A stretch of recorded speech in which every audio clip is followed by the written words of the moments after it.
En estas últimas semanas hemos visto un resurgir de las protestas populares en varios países de Latinoamérica. Esto nos hace pensar en la vuelta de algo que nunca se ha ido, que es el ciclo progresista, lo que se ha conocido como el ciclo progresista en América Latina.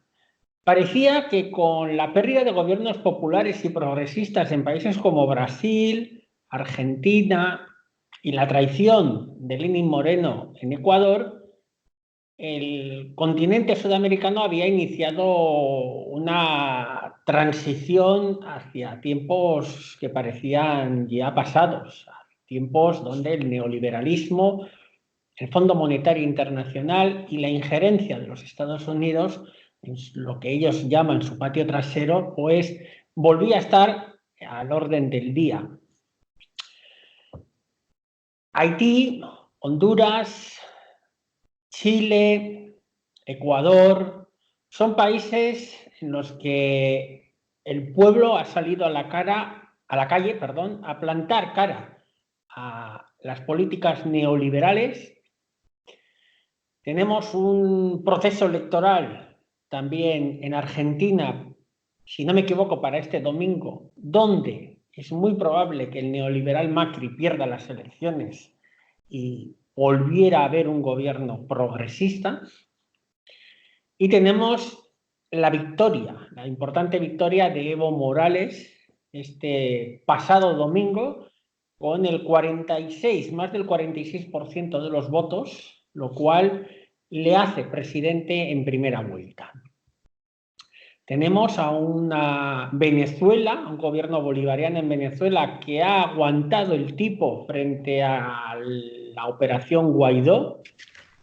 Ya nadie sabe dónde está el autoproclamado. Y tenemos a Cuba y a Nicaragua también con gobiernos asentados tras haber recibido diferentes injerencias. Estamos con Carmen Parejo Rendón y vamos a hablar de Ecuador y vamos a hablar de Bolivia principalmente. De Ecuador vamos a hablar porque las revueltas populares de estas semanas pasadas han parado, en principio, han parado el famoso decreto ordenado por el presidente Lenín Moreno, el presidente traidor, a encargo del Fondo Monetario Internacional. Y entonces, primera pregunta para entrar en debate. ¿Estamos ante una derrota del Fondo Monetario Internacional? ¿Cómo analizamos estas revueltas, este nuevo levantamiento del pueblo del Ecuador? Bueno, ante todo, un poquito también por el contexto que has iniciado, sí creo que hay un momento ahora mismo interesante en América Latina en general, de que cuando parecía, de hecho, que la noche era más oscura, parece que empieza a amanecer. Así que, no, o sea, sin cantar victoria muy pronto, pero bueno, quizás sí que estamos viendo como todos esos procesos que se empezaron a sentar, yo creo que simplemente tienen la decaída natural de todo proceso que no es exactamente, tampoco aunque hayan sido procesos excesivamente revolucionarios, pero sí sabemos todos que populares y democráticos. Y entonces creo que esos procesos han tenido su pico de caída y ahora vuelven ya con unas lecciones aprendidas. Eso es lo que realmente creo que es la parte más interesante. Con respecto a Ecuador, y ya me centro en la primera pregunta. Bueno, es una derrota parcial. O sea, yo creo que simplemente lo que ha supuesto es, han frenado este decreto concreto, pero Lenín Moreno sigue estando en el gobierno, las políticas neoliberales van a seguirse aplicando y ahora lo que sí que creo que también ellos aprenden lecciones es que van a intentar por todo evitar que haya una vanguardia, que es como nos gusta a nosotros denominarlo, pero en este contexto no sé si sería correcto, que haya una fuerza política verdaderamente organizada, que todo el descontento popular lo puedan llevar a un puerto, porque aunque sé, y ahora vamos a hablar de ello, en efecto, ni la CONAI ni otro tipo de movimientos son los que se van a encargar de esta cuestión. O sea, y creo que esto es importante porque se les ha mitificado mucho, después hay otra gente que los ha acusado de ser lo peor, y yo creo que simplemente la CONAI es lo que es. Y son otros actores los que tienen que los que tienen que entrar en juego para que haya algo verdaderamente significativo en Ecuador. Y creo que esta rabia es sintomática de que con una buena organización eso puede llegar a algún puerto dentro de un tiempo, claro. No sé, Pablo, ¿tú cómo lo ves? Sí, yo prácticamente poco que añadir a lo que has dicho, ¿no? Y entraría en materia CONAIE, materia de los movimientos populares en el Ecuador. Vamos a ver, ha habido un momento de las revueltas que por intensidad parecía que podría producirse la renuncia del presidente Lenín Moreno. Yo mismo hice varios comentarios en los cuales mostraba mi preocupación, porque, claro, yo ya viví en persona una revuelta en Ecuador en el año 2000, donde la CONAIE fue uno de los actores principales, ¿no? La CONAIE es la Confederación de Nacionalidades Indígenas del Ecuador, es la mayor, pero no única organización indígena y tampoco no es la única gran organización social del Ecuador, pero es verdad que tiene un peso importante. Es una organización bastante transversal porque al final representa a una etnia, no representa a una clase social. Y muchos de sus dirigentes actúan de manera contradictoria entre sí. O sea, unos han apoyado políticas más sociales, otros han apoyado gobiernos más neoliberales. Ni siquiera hay una línea ideológica única en la CONAIE, ¿no? Lo que es cierto es que la CONAIE fue la organización que fue capaz de movilizar a miles de personas, miles de indígenas en Quito y en otras zonas del Ecuador, en la sierra, que es donde principalmente tienen el grueso de su fuerza, pero luego también fue la organización que de alguna manera, no voy a decir desmovilizó, pero sí que pactó.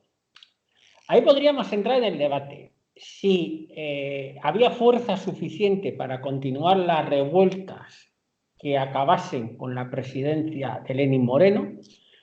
Si hubieran acabado con la presidencia de Lenín Moreno, ¿qué era lo que iba a suceder al día siguiente? Eso iba a significar la caída del régimen este neoliberal traidor al correísmo, iba a suponer unas elecciones con la vuelta de Rafael Correa o de alguno de sus colaboradores más cercanos. Yo siempre pienso en el canciller Patiño, o no hubiera supuesto nada de eso. Entonces, a mí siempre me ha defraudado en lo personal la actitud de la dirigencia de la CONAIE. Es como que nunca han sido lo suficientemente honrados sus dirigentes para con sus bases a la hora de plantar cara a un cambio de régimen, a un cambio de sistema, ¿no?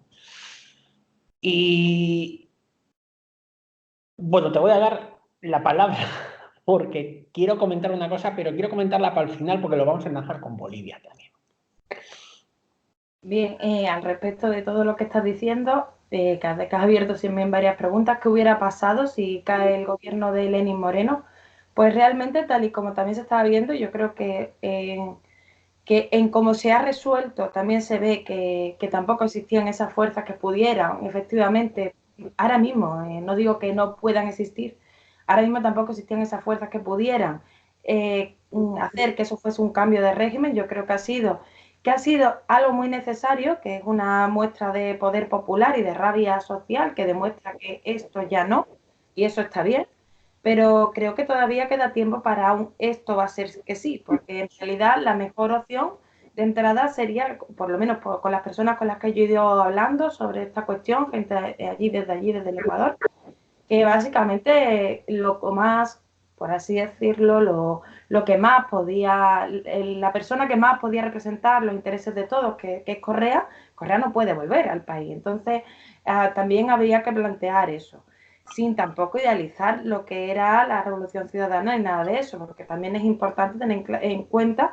que ninguno de estos procesos que también es un poco en relación con lo de Bolivia, ninguno de estos procesos son perfectos. Tienen evidentemente sus limitaciones y tal. Pero yo creo que lo interesante de estos procesos es que son procesos. Es decir, que están trabajándose constantemente, ¿no? Entonces yo creo que en realidad no podía pasar, ¿no? A lo mejor no era el momento de que pasase algo más, pero que es importante por la experiencia adquirida, que ella la tiene, porque además ha dicho Pablo que él ha vivido esas revueltas populares en Ecuador. El pueblo ecuatoriano ha tirado hasta 3 presidentes, o sea, es un pueblo que sabe movilizarse, que sabe, no es un pueblo sumiso ni dócil, es un pueblo de los que plantan cara. Aquí, claro, aquí lo que pasa, que suele ocurrir además, a lo largo de la historia lo hemos visto muchas veces, que es que a veces cuando el pueblo necesita eso, necesita una estructura, una organización, pues no la encuentra. Entonces, el problema es más de cómo se está construyendo eso y cómo se va a construir.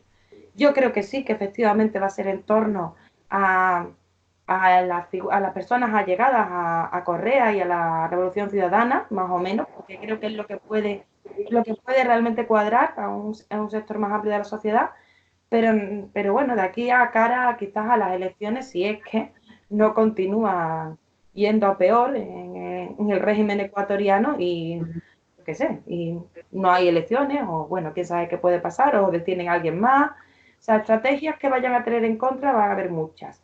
Actualmente están deteniendo, en efecto, en Ecuador a muchos militantes, a personas que pueden ser destacados. Es decir, esto está ahí en proceso, pero el pueblo ecuatoriano creo que ha lanzado un mensaje, que es hace falta una organización y hace falta un cambio aquí. Que ese cambio sea más o menos revolucionario, eso ya va a depender de que eso, de que haya fuerza para hacerse cargo de, porque una revolución no es solamente una rabia, es construir también. Entonces esa parte es un poco más complicada. Y Pablo ya... Sí, yo creo que sí había posibilidad, o sea, a ver, no había posibilidad a llegar a más. Yo he oído a un montón de gente diciendo Ecuador tiene que hacer como Cuba, como si estuviésemos en los años 60 con la Unión Soviética al otro lado del Atlántico. Eso no va a ocurrir, eso no estamos en ese momento, ¿no? A todos nos gustaría ver izar la bandera roja en muchos sitios, pero por desgracia no se está en ese momento, ¿no? Y mucho menos en Ecuador. Pero yo sí creo que había condiciones, con la propia legislación ecuatoriana en la mano, para una renuncia del presidente, un adelanto electoral y una vuelta de Rafael Correa, porque al final tú lo has dicho, ¿no? ¿Por qué no puede volver Rafael Correa al Ecuador? Porque hay una represión contra lo que significó Rafael Correa y, y su gobierno y sus más allegados colaboradores. ¿Qué ha ocurrido al minuto siguiente de la firma del pacto que ha retirado el decreto? Pues que las fuerzas represivas y la política represiva del gobierno ecuatoriano no ha ido justamente contra la CONAIE ni contra el movimiento indígena que se levantó, ha ido justamente contra el movimiento que realmente le puede hacer un daño al régimen, que es el correísmo, ¿no? Por llamarlo de alguna manera. Entonces, a mí personalmente, yo tengo muy claro que en estos momentos la opción más viable para el pueblo ecuatoriano, yo no sé si es la vuelta de la figura de Rafael Correa, pero sí la vuelta de la Revolución Ciudadana. Efectivamente, lo que has comentado de todas las contradicciones, defectos, lo que se le diga, ¿no? Pero estamos hablando de un país en vías de desarrollo donde hay que construir, hay que desarrollar las fuerzas productivas. No se está en un, en un modelo que es prerevolucionario, ni mucho menos. No sé si decir algo más de Ecuador o pasamos a... Quería añadir una cosa que también ya entra y ya entramos también con otros temas. Eh, Creo que hay que entender cuando decimos lo de eso, no es un contexto revolucionario, también es revolucionario, o sea, para entender cómo se puede desarrollar una revolución hay que entender el contexto político y geopolítico en el que se da. Es muy importante tener en cuenta que de lo que estábamos hablando, de que sí, bueno, de que hubo esa caída de los gobiernos progresistas de Latinoamérica y de que sobre todo que lo podemos, para identificar, los podemos situar en torno al ALBA, ¿no? A ese proyecto que sigue estando, sigue existiendo, aunque está ahora mismo como más limitado, ¿no? Por estas situaciones, pero sigue existiendo. Pero estamos hablando de un mundo donde ahora mismo hay otras contradicciones, o sea, Estamos hablando del imperialismo de Estados Unidos en clara decadencia en muchos sentidos. Estamos hablando del auge de los BRIC, de China, de Rusia, de unos aliados comerciales que se están asentando y que están ayudando al desarrollo de los pueblos en muchos sitios. Estamos hablando de un eje de la resistencia muy fuerte en Oriente Medio, que también establece una alianza entre países. Entonces, desde una perspectiva, cuando hablamos de revolución, ahora mismo también tenemos que entender que la revolución se da en ese contexto, y en ese contexto todo lo que fortalezca un eje de la resistencia imperialista en Latinoamérica es algo revolucionario. O sea, es algo revolucionario porque interviene directamente en ese contexto internacional.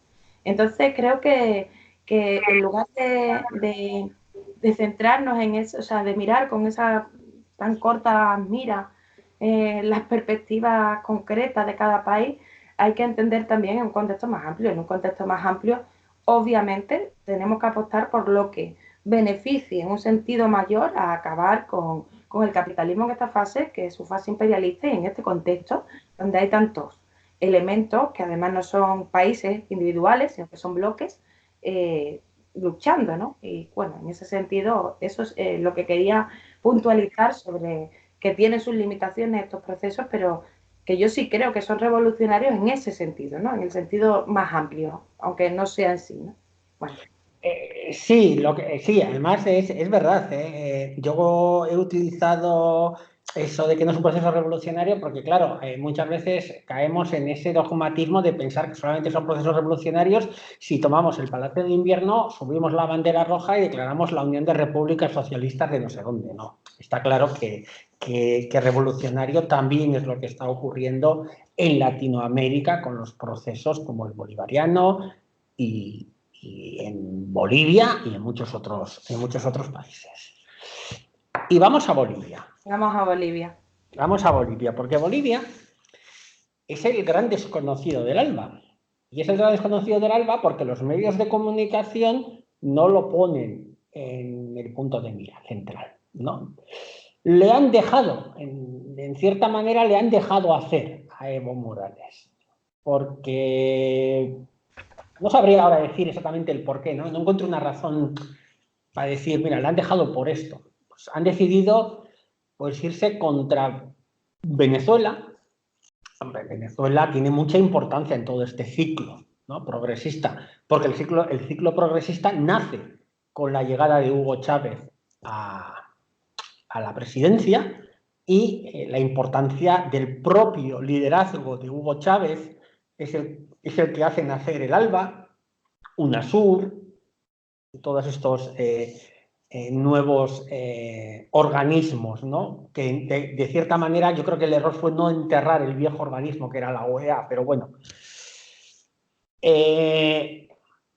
Al no verse sometida Bolivia por una agresión constante del imperialismo y de sus políticas de acoso económico, embargos, bloqueos, etcétera, como sí ha sufrido la guerra económica Venezuela, como sí ha sufrido la guerra, por supuesto, Cuba, con sus ya más de 50 años creo que llevan de bloqueo, ¿no? Eso ha hecho que Bolivia sea un país donde se ha demostrado que las recetas progresistas, las recetas de desarrollo, las políticas sociales, lo que plantea el ALBA, cuando al país se le deja en paz, funciona. ¿Por qué? Datos. 3, 4 datos, muy rápidos, que además de fuentes que no son bolivarianas, ¿no? BBC, noticia de la BBC británica, año 2017. Bolivia lleva 10 años de crecimiento continuado a un 5% de crecimiento anual. Esto ningún país de Latinoamérica, ni uno. Los países estos de las grandes medidas neoliberales, ni uno. Fondo Monetario Internacional, informe del año 2016. El país que más crece de América Latina es Bolivia, seguido de Paraguay. Informe del FMI. Pobreza de Bolivia año 2004, 63%. Índice de pobreza en Bolivia año 2015, 39%. Hombre, creo que está claro que las políticas sociales de los países del ALBA, si se les deja en paz, funciona. Por eso Evo Morales gana con el 46% las elecciones. Ahora la cuestión es, ¿qué va a pasar? Porque ya se está oyendo ruido, ya se está hablando de fraude. ¿Qué va a pasar, Carmen?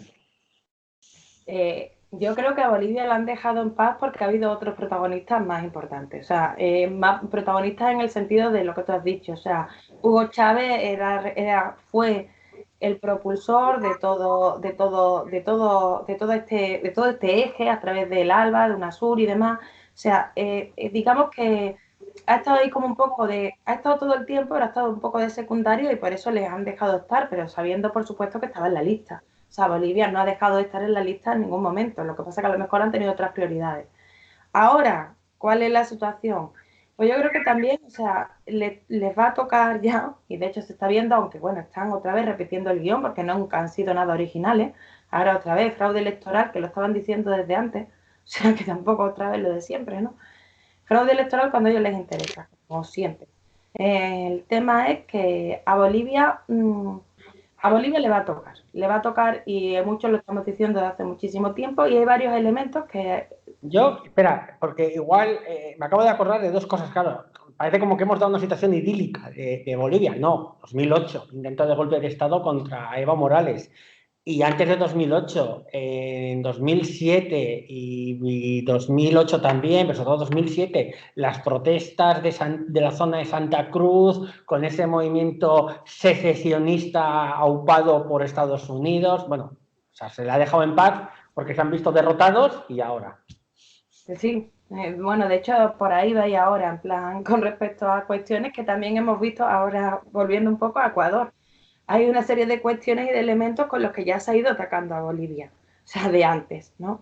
Uno de los elementos es que comprender que los procesos bolivarianos, bueno, en Venezuela, bueno, los procesos bolivarianos son unos procesos populares y buscan el progreso social y la mejora de las condiciones de vida.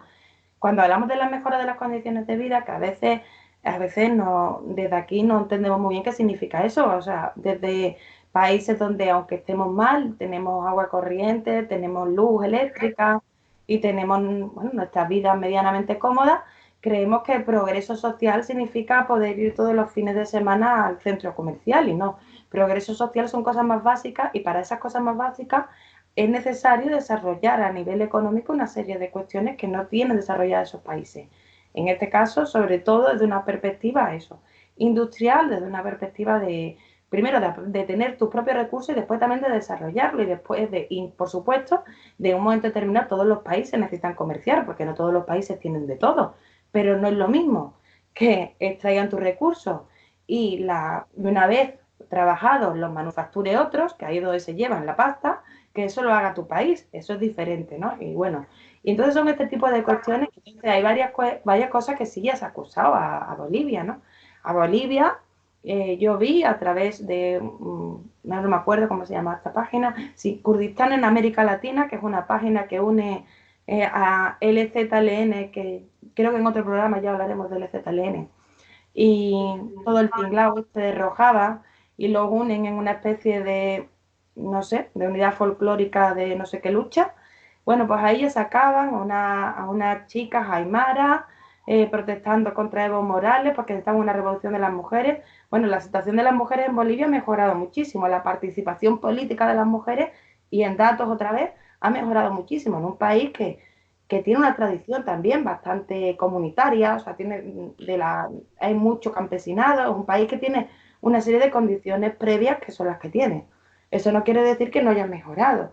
Después, pero en cambio ya sacan estas muchachas, sacan ya un poco cómo iniciar una campaña desde uno de los hitos de las agresiones actuales, que es el tema del feminismo malentendido, que es un feminismo postmoderno hecho para que se consuma, sobre todo dentro de la izquierda progre europea, fundamentalmente, ¿no?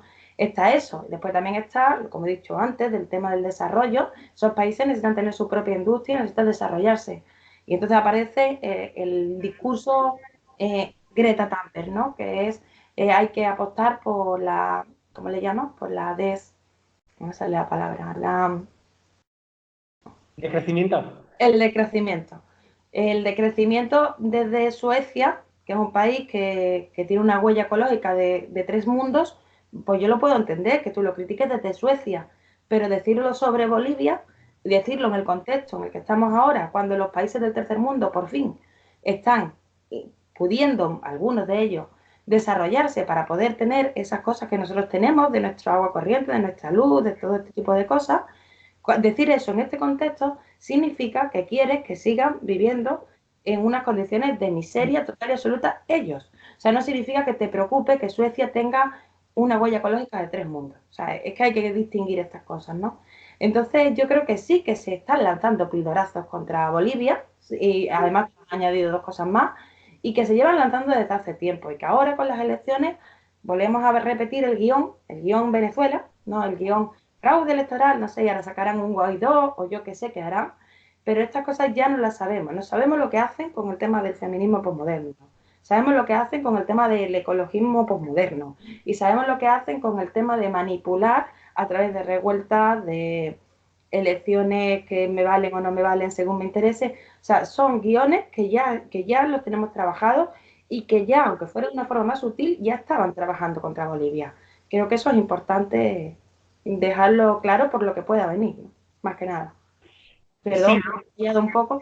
no, porque justo de esto quería hablar ahora. Y además es que lo has introducido muy bien, que es el tema, claro, ecologismo, indigenismo, feminismo, ¿no? Todos estos ismos.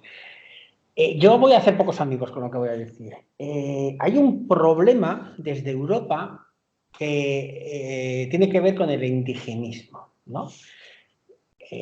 Claro, a ver cómo lo explico, ¿vale? Para no parecer muy borde con lo que voy a decir.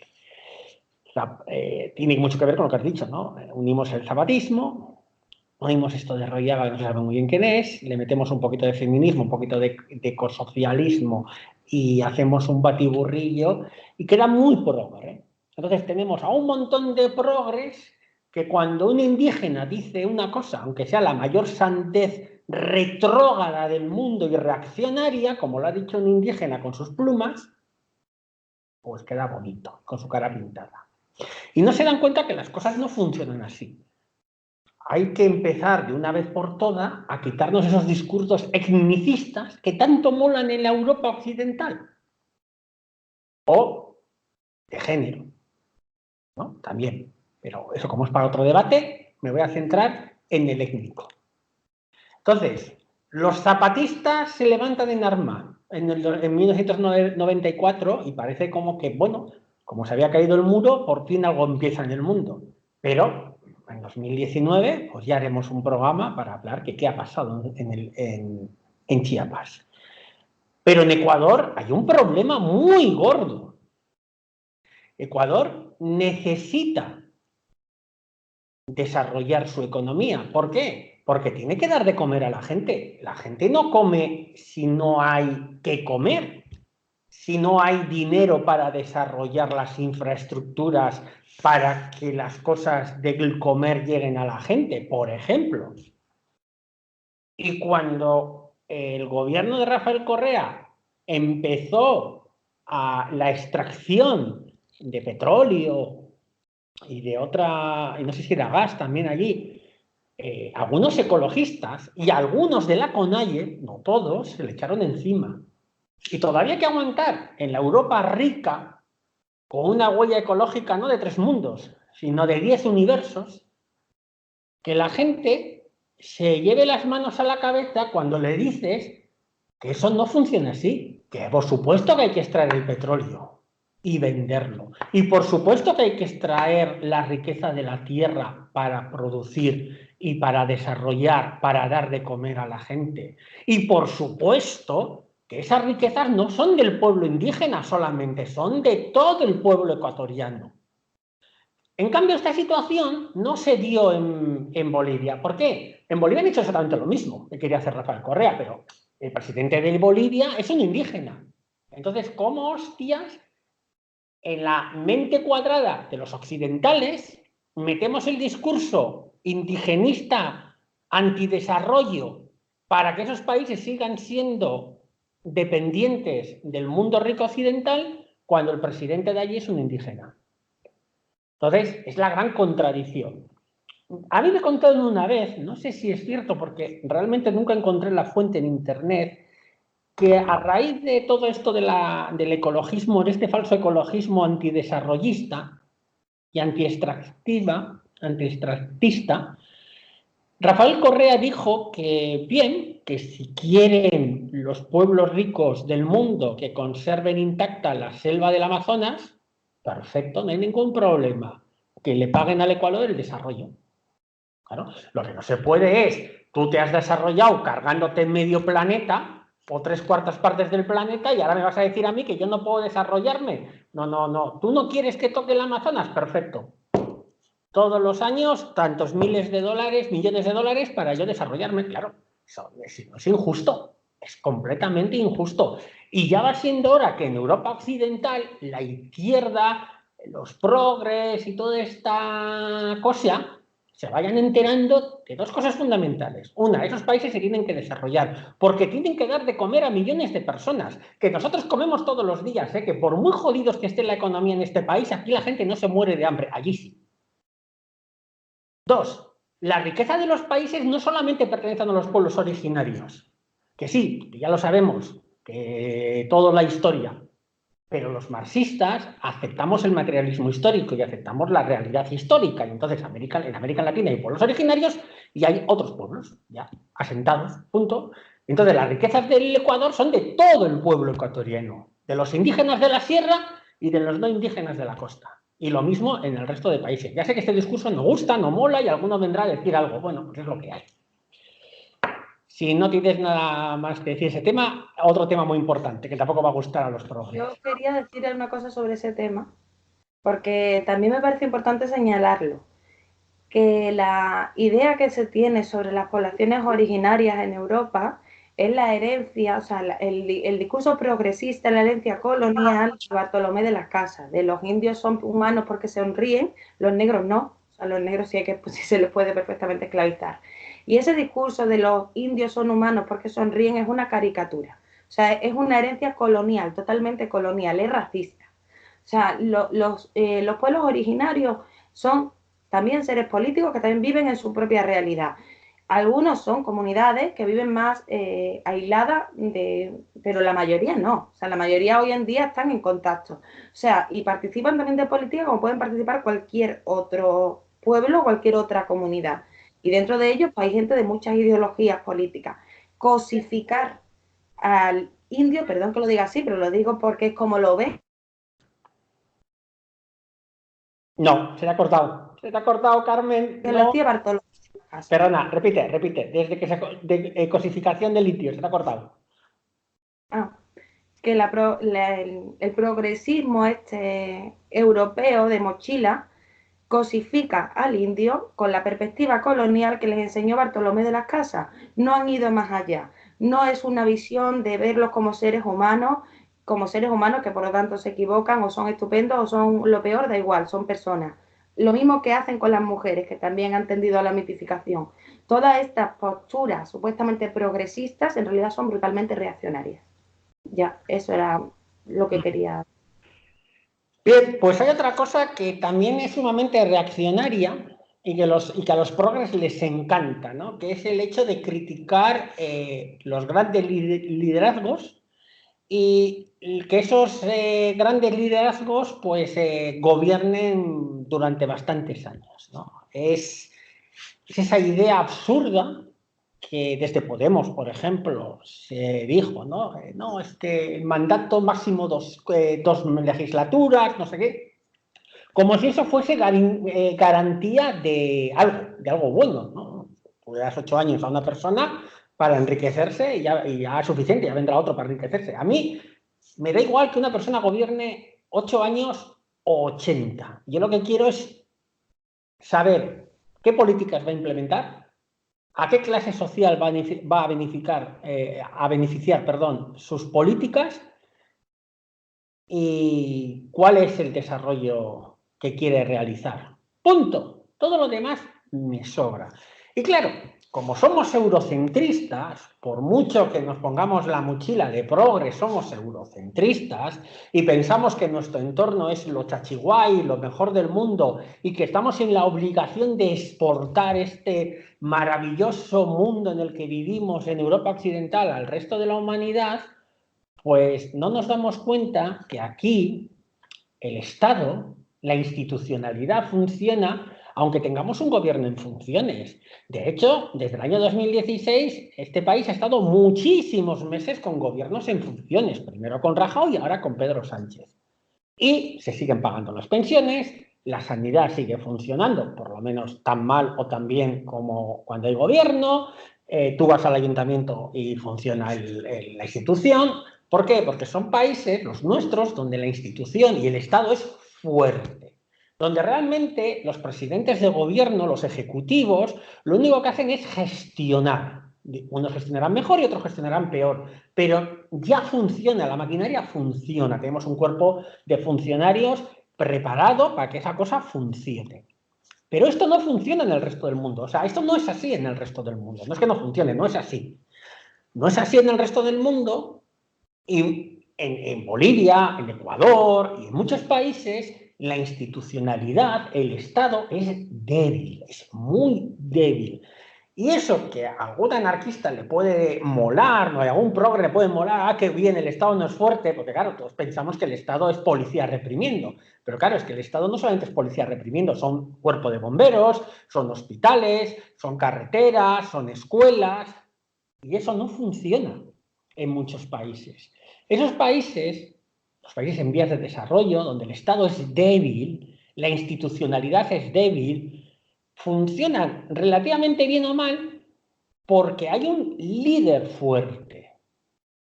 Llámese Fidel Castro, llámese Hugo Chávez, llámese Evo Morales, llámese Rafael Correa, llámese como se llame, o Nicolás Maduro, funcionan porque hay un liderazgo fuerte. Si no hubiera un liderazgo fuerte, los funcionarios no cobrarían, los ancianos, los viejos o los jubilados, pero mejor dicho, no cobrarían la pensión, los hospitales dejarían de funcionar, los bomberos. Yo he vivido en Ecuador y aquello era un caos, no había estado, no había nada, las carreteras no estaban pintadas, no funcionaba nada, era un caos terrible. Eso es realmente cuando no funciona el Estado. No hay nada, hay una desprotección terrible. La gente que tiene dinero no tiene problema. La gente que tiene dinero va a sus clínicas privadas, la gente que tiene dinero no va al funcionario de turno, le da un dinerito y le ponen el teléfono sin problemas, pero el resto de la gente no tiene. Tú ibas a contratar un teléfono, una línea de teléfono y podían pasar meses hasta que te pusieran una línea de teléfono. Y entonces ahí es muy importante que existan esos liderazgos. Y estos liderazgos fuertes tienen que gobernar muchos años, porque el desarrollo de un país es una cuestión estratégica, es una cuestión que no se puede hacer a 4 años, como aquí, un periodo electoral, una legislatura a 4 años, que luego en la realidad se queda en 3 y medio, porque claro, ya estás en periodo preelectoral, estás en precampaña los últimos meses, con lo cual no tomas decisiones que te puedan afectar. Yo esto lo quiero dejar claro, no sé, Carmen, ¿qué piensas de esta historia? Yo creo que esto hay que entenderlo también otra vez desde una perspectiva más amplia. O sea, estamos hablando de que todos esos países han sido colonias, han sido colonizados y posteriormente por eso, o sea, este es el motivo por el que no se desarrolla un Estado fuerte y porque además no hay nunca interesado que se desarrolle un Estado fuerte, porque un Estado fuerte supone independencia. Y una independencia significa que se rompen los lazos coloniales.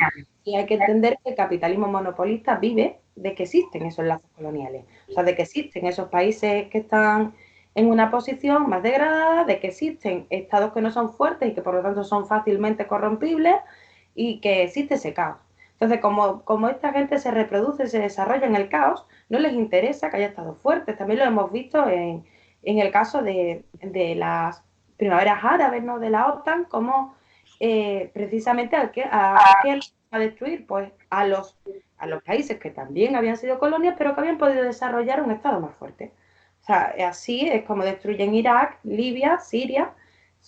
Siria, también lo destruyen, aunque estén reconstruyéndolo y aunque afortunadamente ahí no hayan podido vencer, también han hecho un daño terrible al Estado sirio, ¿no? Pero lo que van es a eso, o sea, es tan importante como que cuando un Estado que de este tipo de Estados, que no son como los Estados europeos, que han tenido otra historia, de hecho ha sido al revés, ¿no?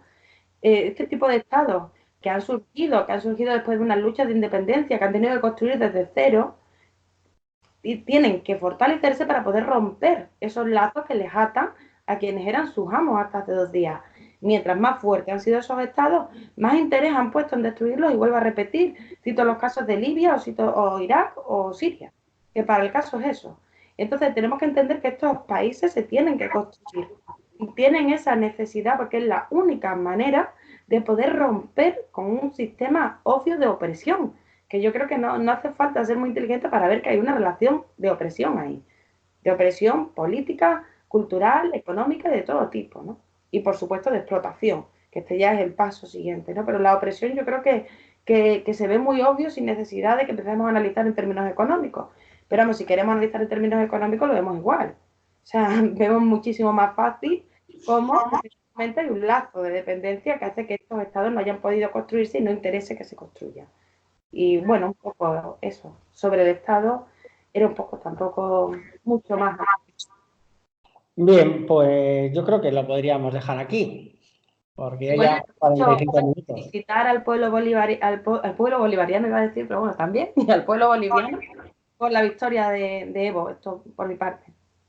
Igual tendríamos que terminar haciendo recordar al pueblo chileno que está en lucha en las calles por lo mismo, por políticas neoliberales del FMI, empobrecimiento de la población, y que ahí la cosa no es una broma, ¿eh? El ejército está en la calle, el ejército está reprimiendo, llevan... Van decenas de muertos ya, o sea, la situación es complicada, y también decir que estamos trabajando para poder tener material bien con de Chile, para poder enfocar bien esta cuestión y sobre todo entenderla desde esa perspectiva más amplia, porque también es como en Bolivia no se trata del decreto tal, sino que es un problema que es mayor, el decreto tal es una consecuencia. No se trata en este caso del billete del metro, el billete del metro es el detonante, que en realidad es otra consecuencia. Y igual en varios problemas, en varias revueltas más que estamos viendo como hay una rabia social que se está desatando, no solo en América Latina, también en Europa, está Francia, está Cataluña, que en realidad está poniendo en evidencia lo que es el sistema, el régimen del Estado español. Entonces estamos viendo cómo el mundo empieza a ver que hay algo que no cuadra, y ahora veremos qué es lo que pasa luego con todo esto. Pero bueno, estamos en un momento, yo creo que en ese sentido interesante, y tenemos que apoyarnos entre todos porque eso al fin y al cabo es internacionalismo. Vale, pues aquí lo dejamos ya. Así que esperaremos acontecimientos y charlaremos, como en esta ocasión, sobre ellos. Saludo a toda la gente que nos vea.